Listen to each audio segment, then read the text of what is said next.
Start.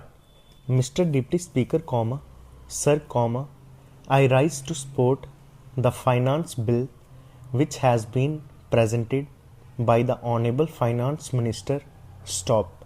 Sir, thereafter he was also pleased to announce some more concessions, and those concessions were also announced on the floor of the House. Stop.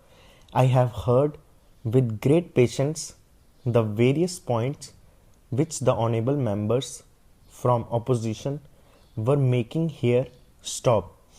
The main thrust of their criticism was that the honourable finance minister has left a very huge deficit uncovered, almost rupees 1700 crores. Stop. This has been left uncovered. Stop. Just 3 days before the budget, the petroleum minister was pleased to announce some price hike in petroleum products as to cover the gap. Stop. I do not know whether honourable member thereby wants to say that this is one of the means of resource mobilization. Stop.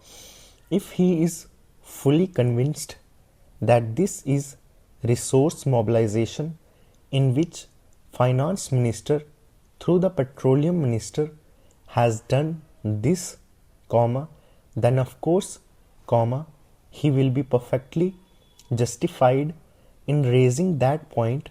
But every one of us is aware of the fact that there is still an element of subsidy in oil. Stop. We have not completely cleared the entire thing. Stop. So, any question of resource mobilization normally will not arise. Stop. Thereafter, there are only 2 courses left. Stop. Next, one course is to reduce the developmental expenditure, but the finance minister has been pleased to say that he has raised the developmental expenditure corresponding to the last year by 16%, and the honourable members themselves have criticized this by saying that the price rise has been of the order of 20% and your step up is just 16%. Stop. That clearly shows that there is hardly any scope of reducing the developmental expenditure. Stop. On the other hand, every one of us in one sector or the other has been requesting the minister concerned that he should do this and do that and try to step up the developmental expenditure. Stop.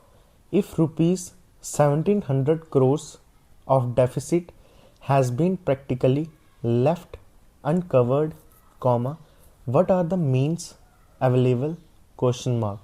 1, to reduce developmental expenditure, which according to honourable members is irreducible, you cannot do it. Stop. Now the other thing or the other means which is available is taxation. Stop.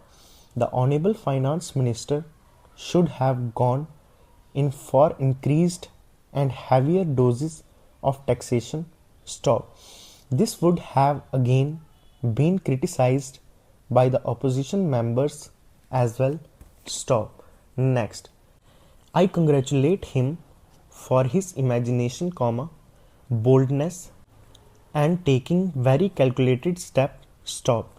Deficit financing is a very effective instrument in the hands of the finance minister, which has to be used in a very calculated and selective manner, otherwise undesirable consequences are bound to follow, semicolon.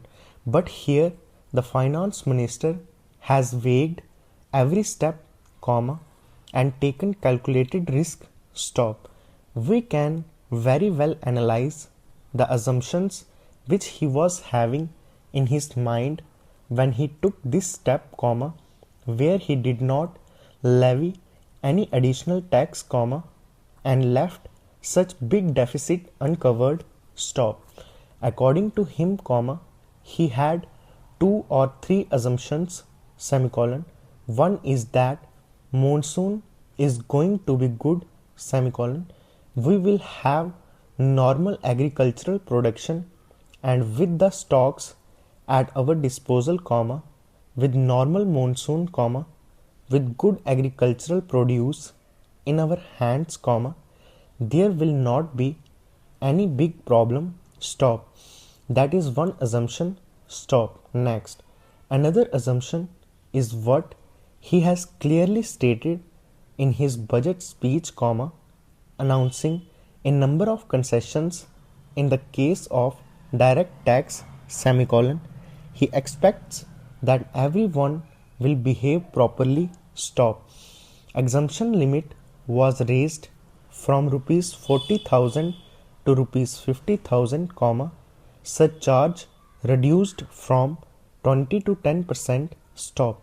He expects better tax returns to be filed so that he will be able to concentrate on major parties, comma, leaving out the smaller one, comma, as far as possible, stop. And his third assumption, comma, according to me, comma, is the incentive which he has offered to the industrial sector, thereby expecting that a proper atmosphere of investment and growth will be created, stop. Now, comma, these are the three or four assumptions on which he seems to have framed his budget proposals, stop. Now, comma, it is the people who have got the benefit, comma, got all the concessions that the finance minister himself has offered without anything asking for the same, stop. I do not think that any pressure was brought on the finance minister for these concessions, stop. He on his own, comma, knowing the working of the industry department, comma, knowing also the working of the finance department, comma, has announced so many concessions with a view to create a proper atmosphere of growth and production, stop. He expects that his budget proposals will ultimately lead to greater production both in the industrial sector as well as in the agricultural sector, stop. How best we respond is now left to the common people for whom he has announced so many concessions, stop. As a matter of abundant precaution, comma, I have one or two suggestions merely for his consideration, stop. The first point which I would like to suggest will be about appreciable reduction in the non-developmental and non-plan expenditure, stop. If this can be resorted to, comma, a large number of schemes can be transferred to the respective state governments, stop.